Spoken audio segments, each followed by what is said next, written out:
오늘 아침에 교재로 들어가기 전에 제가 얘기를 조금 하겠는데, 이 어려운 얘기예요. 제가 표현하는 것도 어렵고 성도님들이 알아듣기도 쉽지가 않을 거예요. 왜냐하면 우리가 근본적으로 그렇게 안 되어 있기 때문에. 그래도 이 하나님의 그 쉐마의 영을 구하시면서 들으셔서 이제는 이제 저주에서 벗어난 삶이 돼야 될 텐데, 저주의 삶이라는 것은 이런 것이죠. 참 정신토록 땀 흘려 수고해요. 그런데 가시덤불과 엉겅기만 거두어요. 그럴수록 겉으로는 괜찮은 척하죠. 불쌍하게 보이기 싫으니까 겉으로는 괜찮은 척하죠. 그렇지만 속에는 뭐 행복이 없죠. 진정한 보람과 가치가 없죠.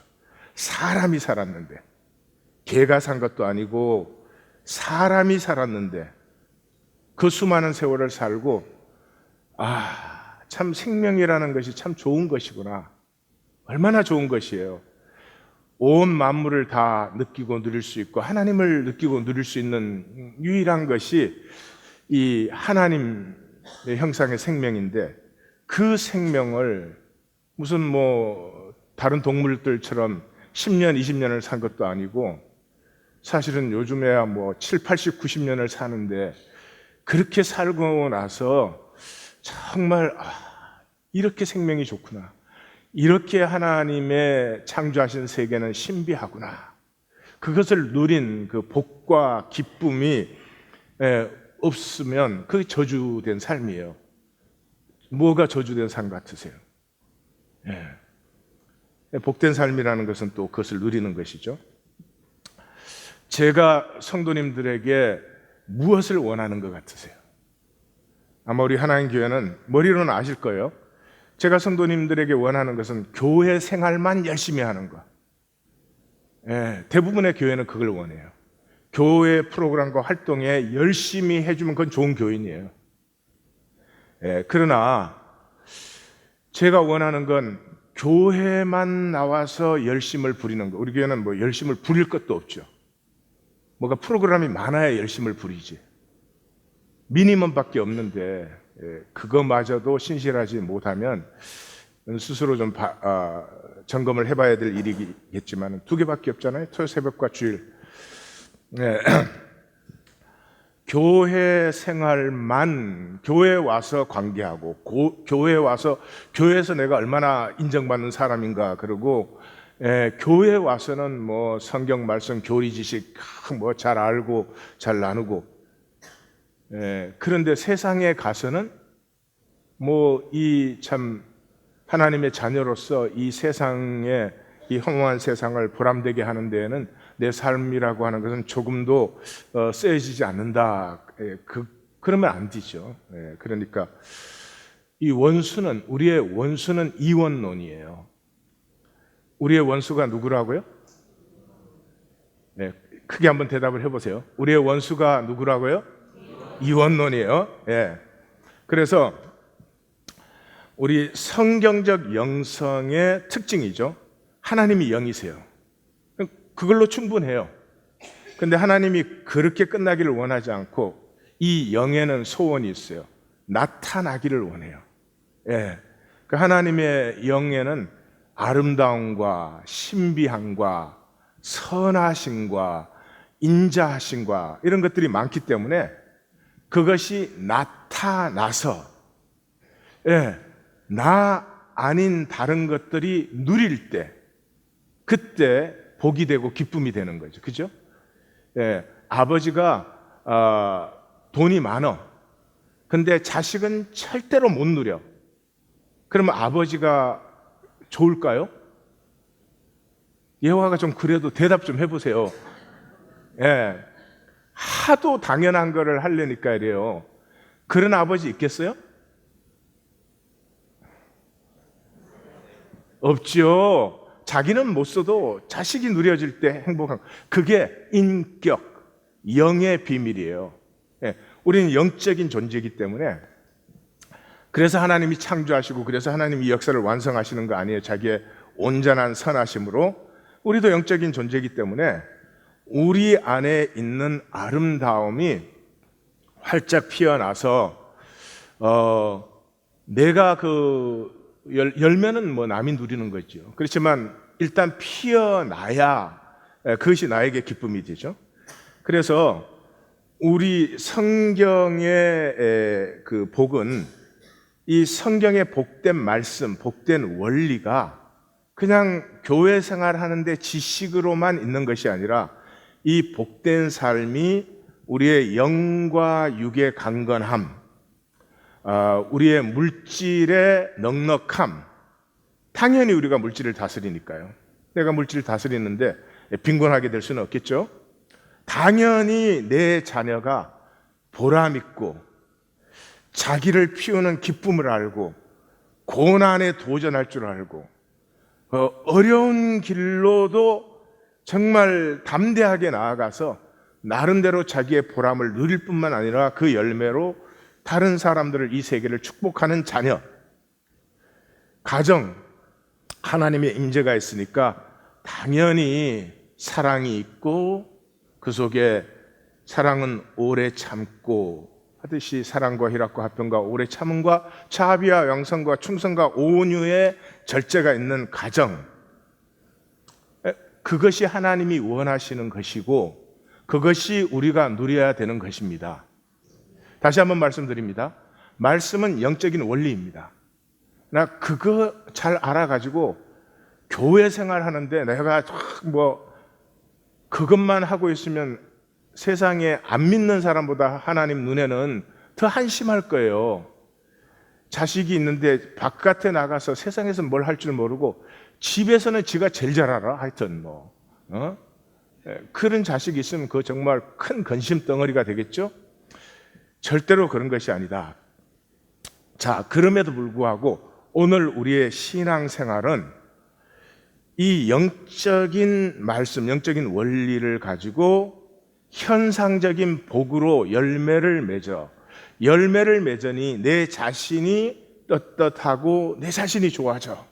그러면서 그 열매를 사람들이 또 누리니 자기의 삶이 가치가 있고 복되고 하나님께 감사하고, 어려움이 있지만 면역성과 저항성이 있기 때문에 어려움을 뚫고 나갈 줄 알고, 이런 것이 신앙생활이다.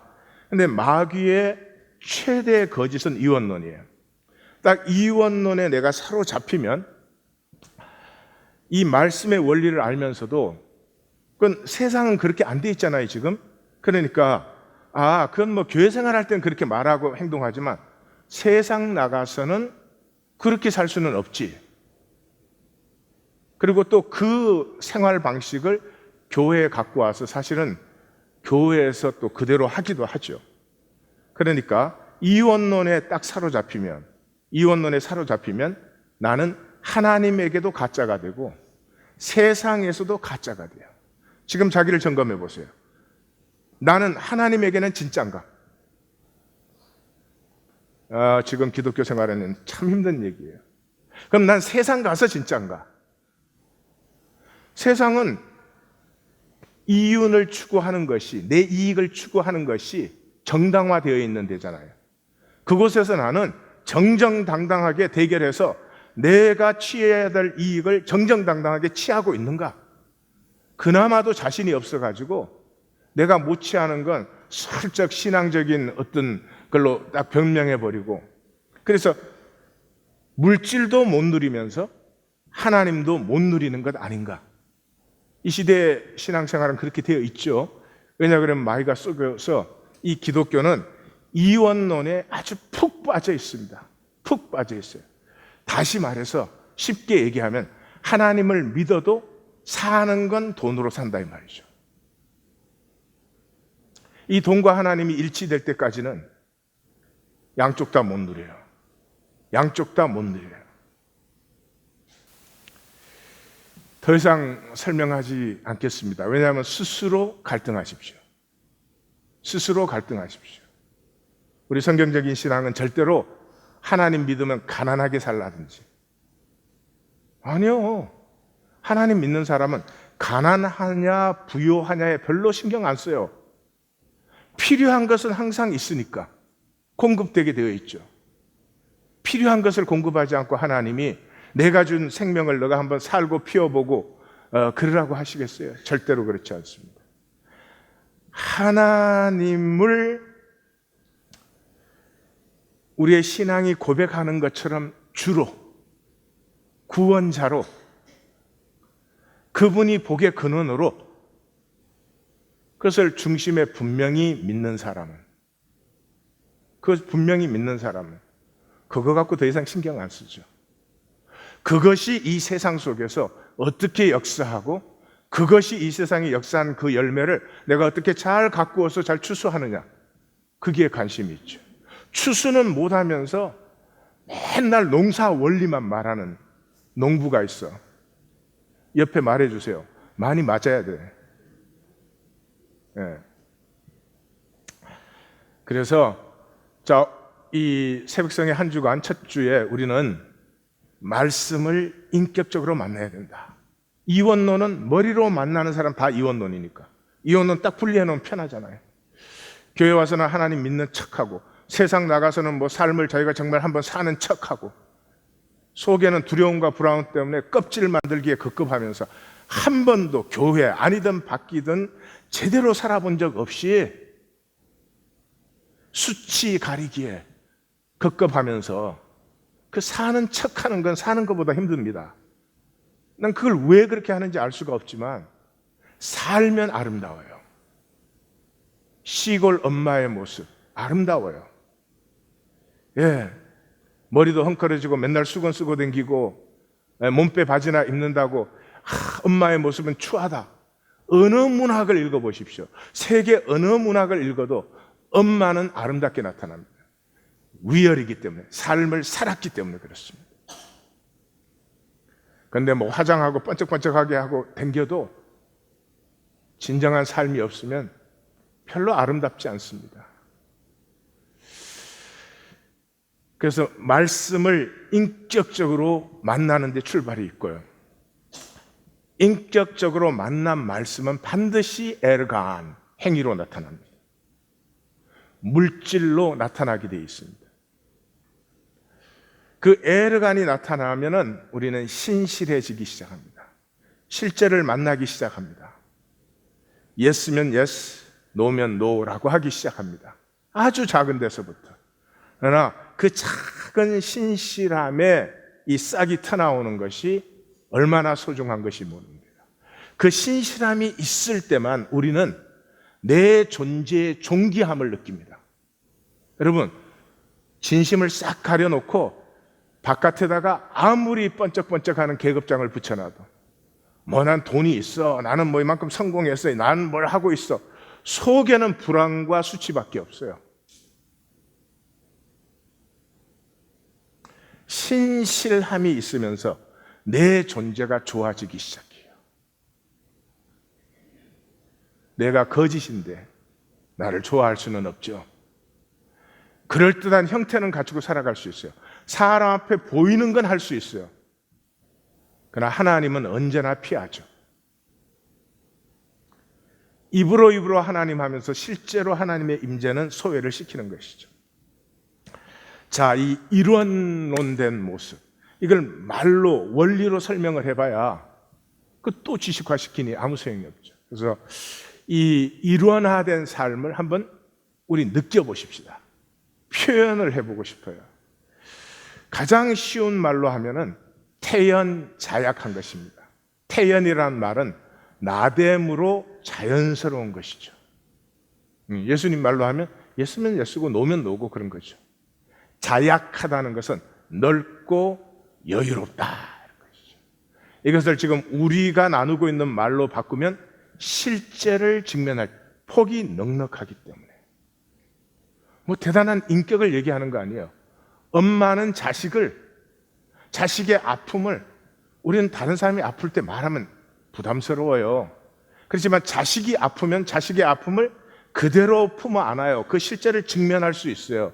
그런 생명의 본성을 얘기하는 거예요. 뭘 갈고 닦아서 만들으라가 아니라 우리 안에 있는 생명이 사실은 태연자약하도록 만들어져 있고, 그래서 어떤 실제든지 피하지 아니하고 담대하게 마주칠 수 있도록 그렇게 만들어졌다 이 말이죠. 후타바야마라고 하는 일본의 스모의 신이라고 불려요. 이 사람이 69연승을 했습니다. 미국 농구계의 마이클 조단 같은 사람이에요. 미국의 그 프로 농구가 마이클 조단까지는 좋아하는 사람만 좋아하지 그게 전 국민적인 스포츠가 아니었어요. 근데 그 마이클 조단이 나와가지고 그 드리블을 가는 모습을 보면 그 정말 동물적이에요. 마이클 조단 드리블 할 때는 혀가 이렇게 빠져나와요. 개가 뛰는 것처럼. 예. 그러니까 그 한 스텝 한 스텝에 자기 호흡을, 내가 한번 되나 그러고 뽑고 한번 움직여 봤는데 안 돼. 아니요, 정말 혀가 더 오그라들어. 그러니까 이게 생각이 있는 사람은 안 되는 거예요. 완전히 동물적이 되는 거예요. 그러니까 그 드리블을 막을 사람이 없어요. 그리고 자동 반응이 일어나요. 어디서 어떻게 던져도 들어간단 말이에요. 그 한 번을 보려고 몇백 불을 내고 그 경기를 가는 거예요. 그러면서 단숨에 이 NBA, 이 프로 농구가 미국 전체 국민의 스포츠가 돼버렸어요. 예. 이 스모라고 하는 것이 이 후타바야마 때문에 일본 전체 스포츠가 되었습니다. 그전에는 우리나라 씨름처럼 너 아는 사람이나 보지 누가 그걸 봐요. 근데 그분이 70승 연승에 실패했어요. 근데 그 지고 나서 한 말이 너무 유명해졌죠. 내가 70승째 실패한 것은 나는 나 자신에게 이기지 못했다. 70연승 이걸 이루어야 되는데 이거 이루지 못하면 사람들이 뭐라고 할까? 이제까지 나에게 왔던 신뢰 이런 것은 어떻게 될까? 온갖 어지러움, 그 생각을 이기려고 그렇게 했지만 이기지 못했다는 거예요. 그래서 그분이 유명한 말을 했죠. 나는 목계가 되지 못하였다.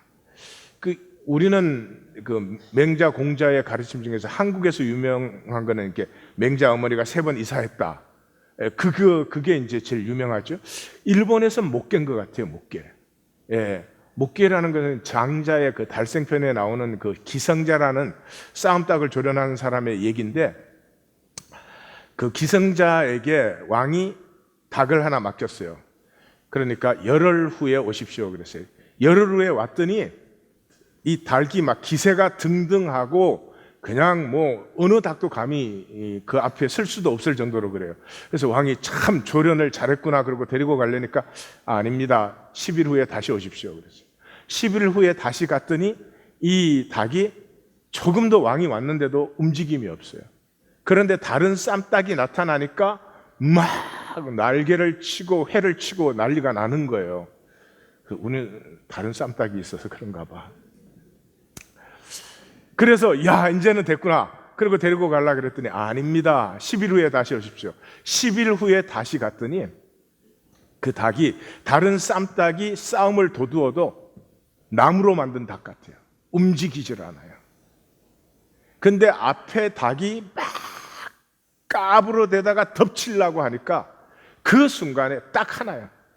예, 그 급소를 한번 딱 쪼아버리니까 그 닭이 그냥 꼬닥 그러고 사라져 버리는 거죠. 예? 예. 이것이 움직일 필요가 없는데 움직이는 사람은 수가 얕은 사람이에요. 우리는 오늘도 바빠. 아니 움직였다고 뭐 생겨? 그냥 바쁜 거야. 그냥 있기 좀 미안하니까. 예? 신앙생활도 마찬가지야. 교회는 분명히 다니는 것 같아. 잘하지는 않아. 그러기가 쉬워요.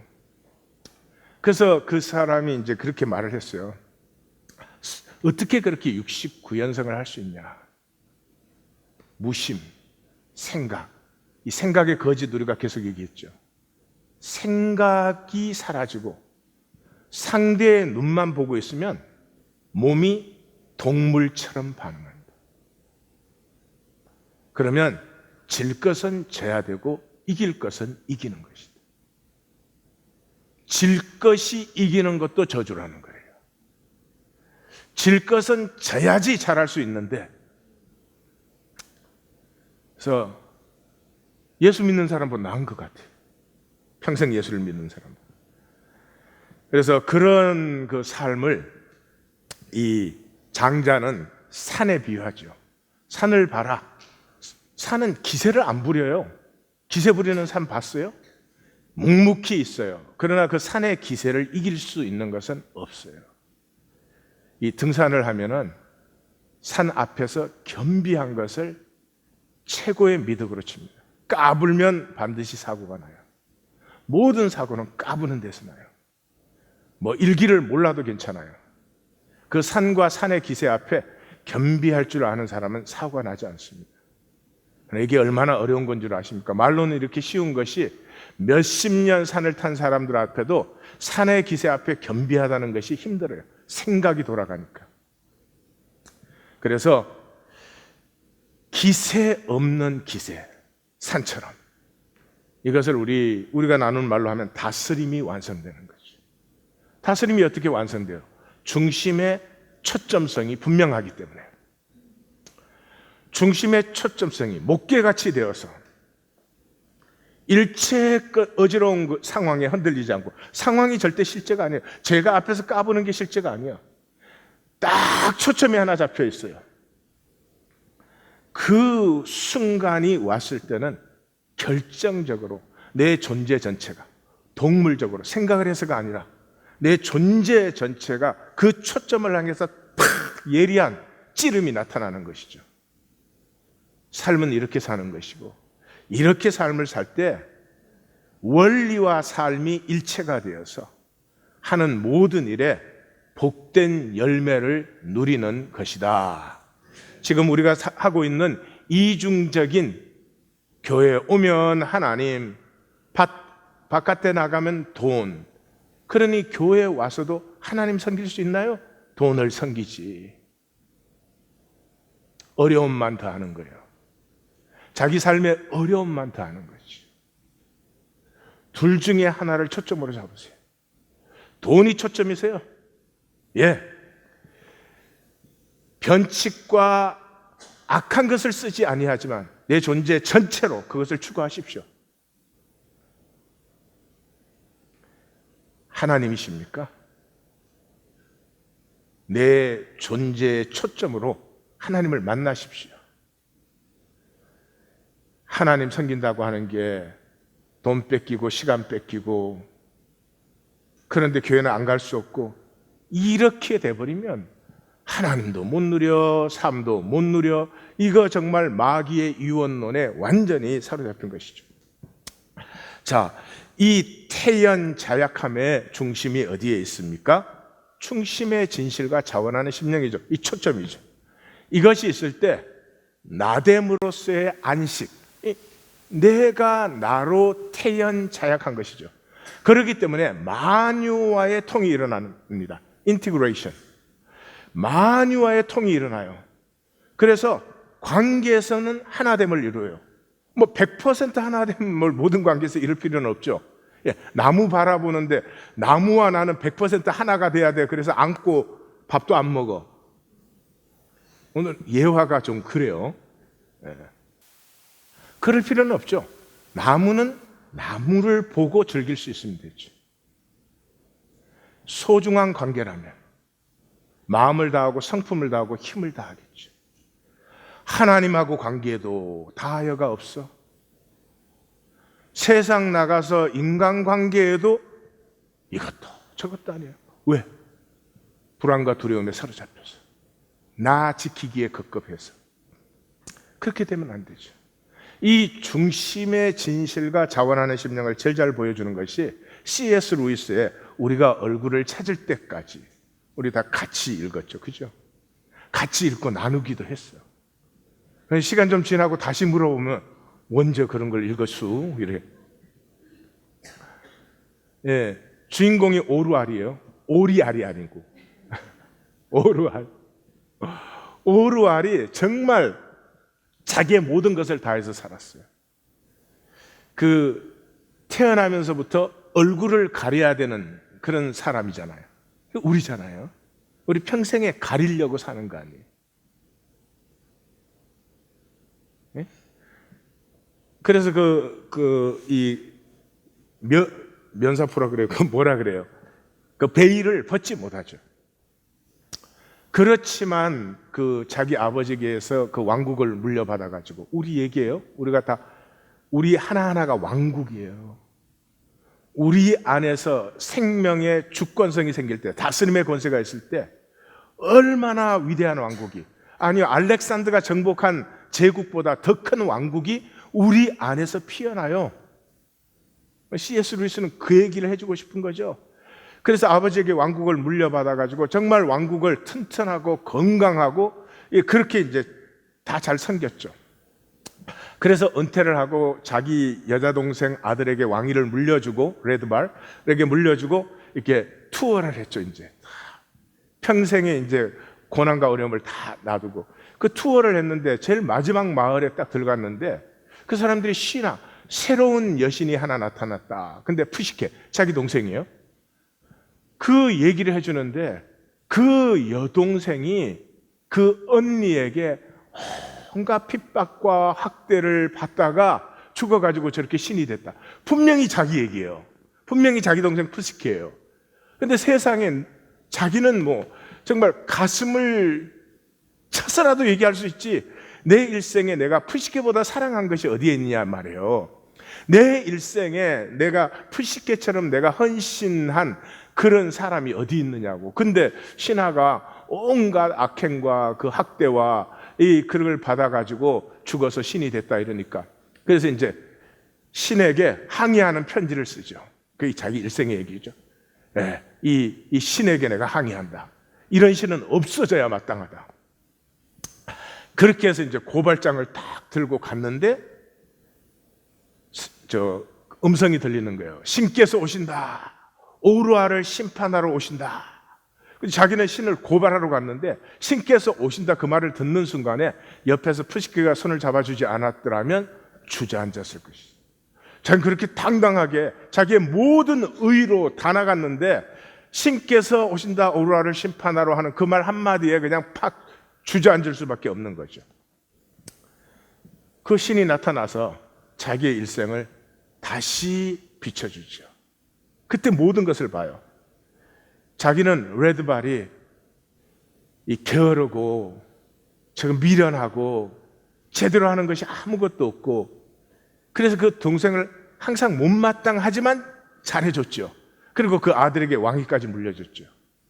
근데 그걸 다시 딱 보니까 자기 어머니가 그 푸시케를 낳으면서 죽어버리고 레드발이 자기 동생이 아무런 의지할 데가 없을 때, 자기밖에 의지할 데가 없을 때, 자기는 그 푸시케가 너무 사랑스러워가지고 레드발은 그냥 뭐 잘해주긴 잘해주지만 항상 귀찮은 존재야.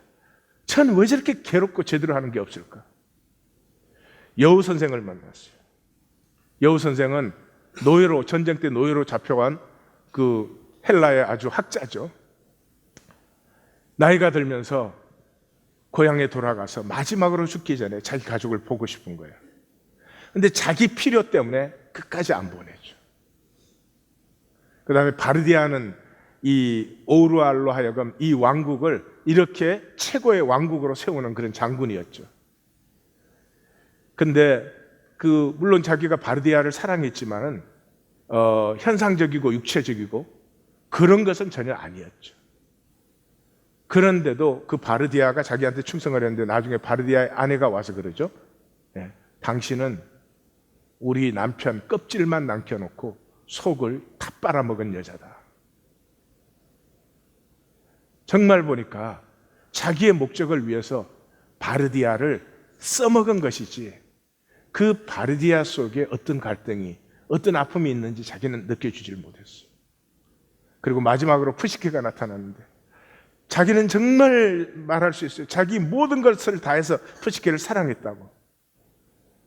근데 사실은 푸시케를 사랑한 것이 아니고 푸시케가 자기의 에고의 만족이 되도록, 그래서 푸시케가 떠나는 걸 허락할 수 없었어요. 푸시케가 죽는 것도 허락할 수 없었어요. 푸시케가 신과 결혼하는, 신의 제물로 드려져서 신과 결혼하는 그것을 가장 방해했던 사람이 자기인 것을 만나요. 그런데도 푸시케는 그 길을 가서 예수님이요, 자기의 구원을 이루어지는 거지. 자기의 구원을 이루어져요. 그 모든 저주된 삶, 그 모든 애고의 삶이 어떻게 심판이 되지 않고 그 하나님의 왕국에 자기가 거짓으로 했던 모든 것을 다 누리는 삶으로 전환되느냐. C.S. 루이스는 딱 한 가지로 해요. 이 오르알이 중심의 진실이 있었다는 거죠. 여기를 읽으시면 그 베드로의 내가 주를 사랑하는 줄 주께서 아시나이다. 베드로는 다 실패했어요. 끝까지 실패했어요. 예수님의 길도 막았어요. 마치 오르알이 푸시케를 막은 것처럼. 그럼에도 불구하고 하나님이 베드로를 받았어요. 딱 한 가지 이유예요. 중심의 진실이 있기 때문에. 중심의 진실을 다른 말로 하면 일원론이에요. 일원론.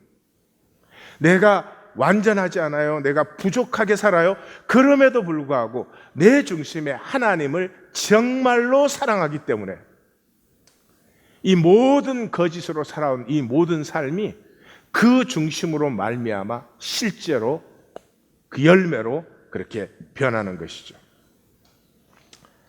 태연자약.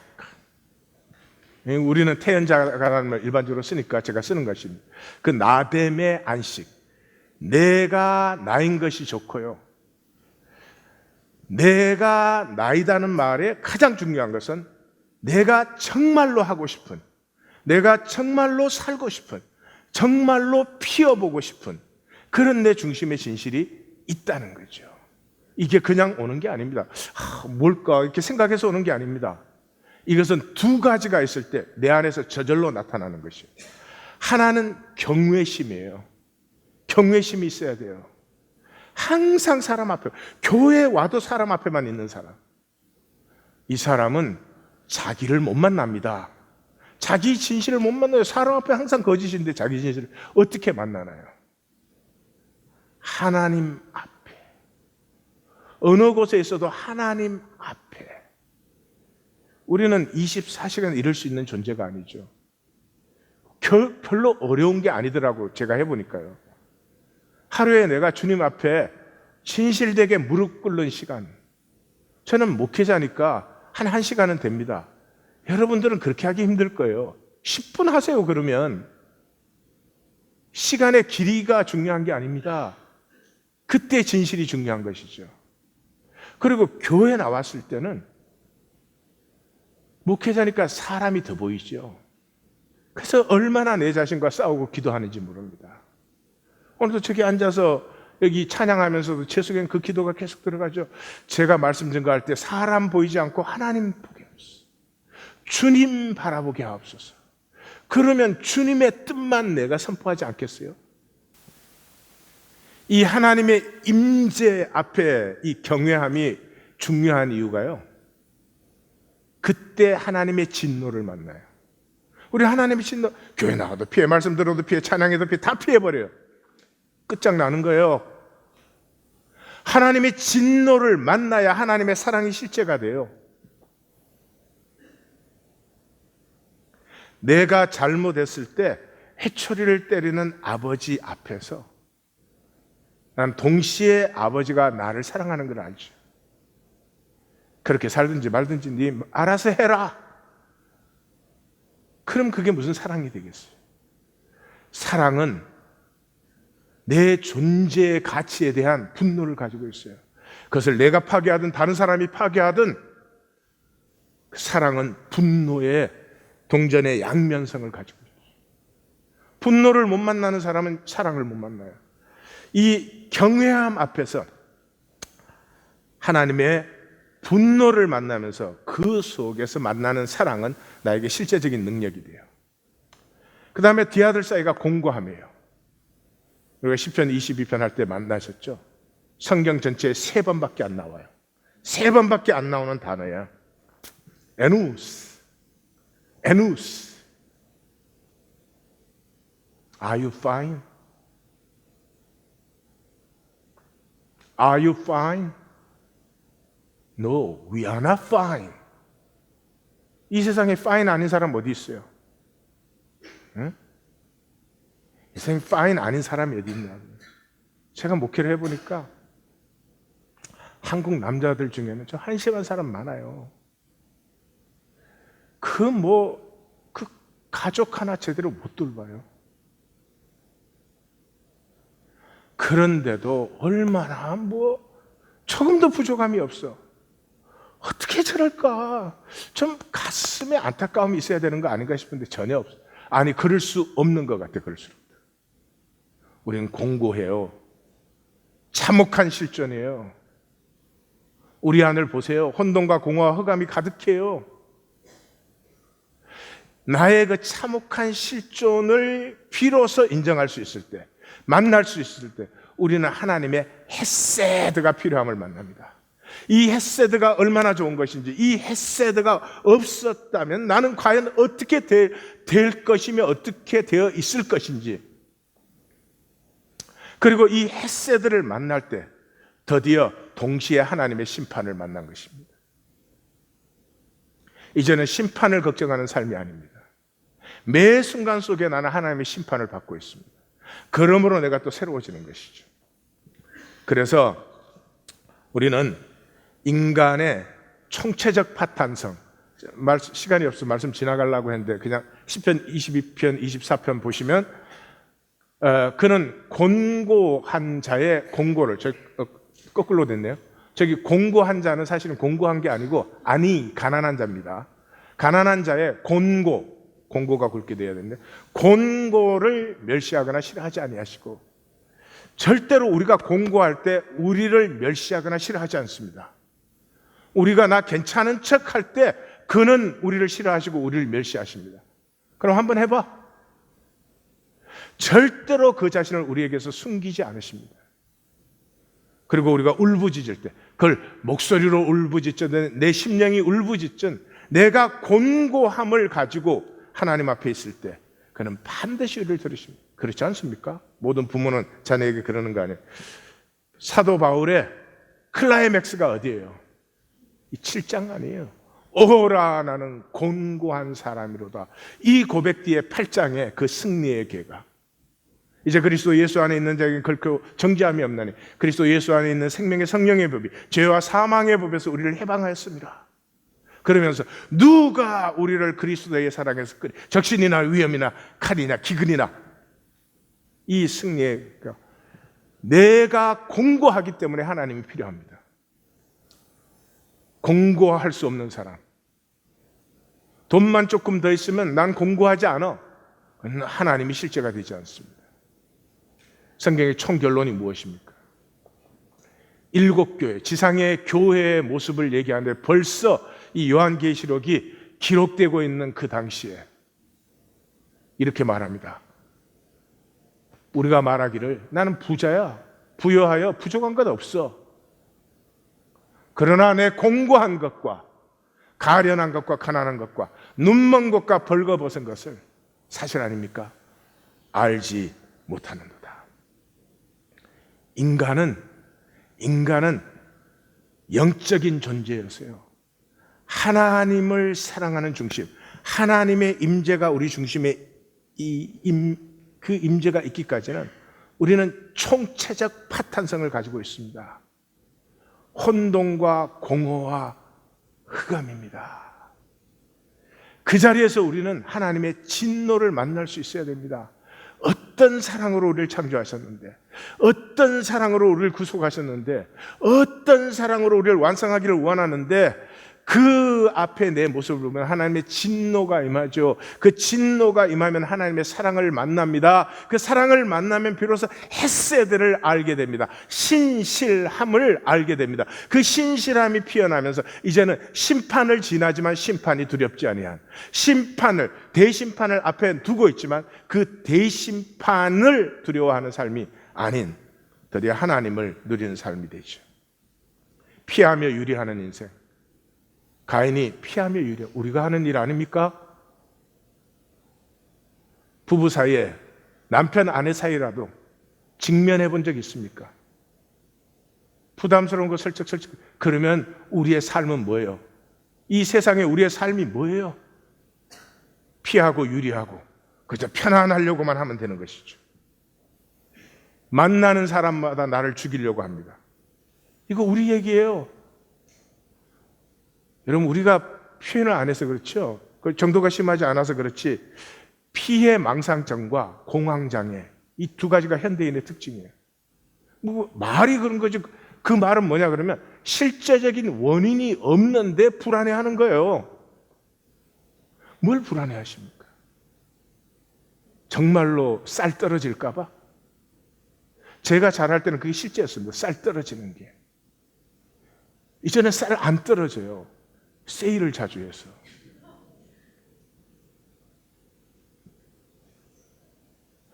제가 자라나면서 상처 중에 제일 큰 상처가 뭔 줄 아십니까? 옷을 사 입을 수 없으니까 누나 바지를 저한테 물려줘서 입었어요. 근데 그때는, 요새 남자 바지, 여자 바지가 똑같은데, 그때는 여자 바지는 꼭 옆에 지퍼가 있고, 그 나는 그걸 입고 다니는데 어떤 사람, 동네 아줌마들이 제가 여자 바지를 입고 있네 이러더라고요. 남자가 여자 바지 입으면 안 됩니까? 제 11계명이죠. 다우 샬나를 뭐야. 근데 그거는 그때 제 수준엔 그게 상처가 돼요. 너무 창피해서 죽어버리고 싶었어요.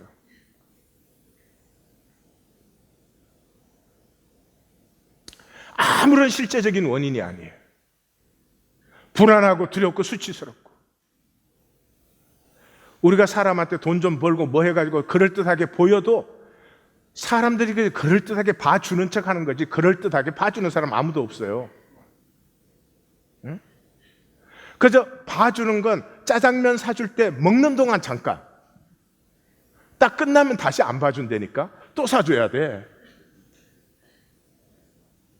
전혀 실제가 없는 허상의 불안과 이 수치에 사로잡혀 가지고요, 하나님도 못 누리고 세상도 못 누리고, 세상에 이런 억울할 것이 어디 있습니까? 정리합니다. 말씀과 인격적으로 만나면 우리는 심판을 만납니다.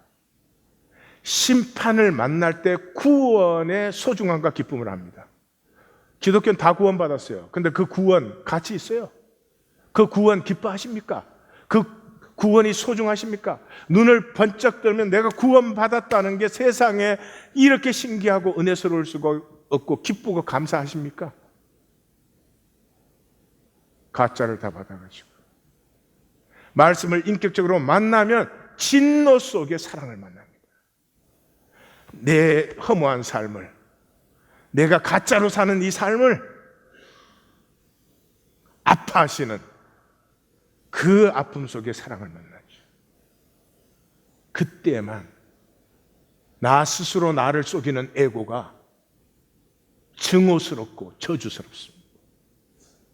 나 되고 싶다는 것을 구하고 찾고 두드리고, 이것에서 우리가 뭘 이루는 게 아니에요.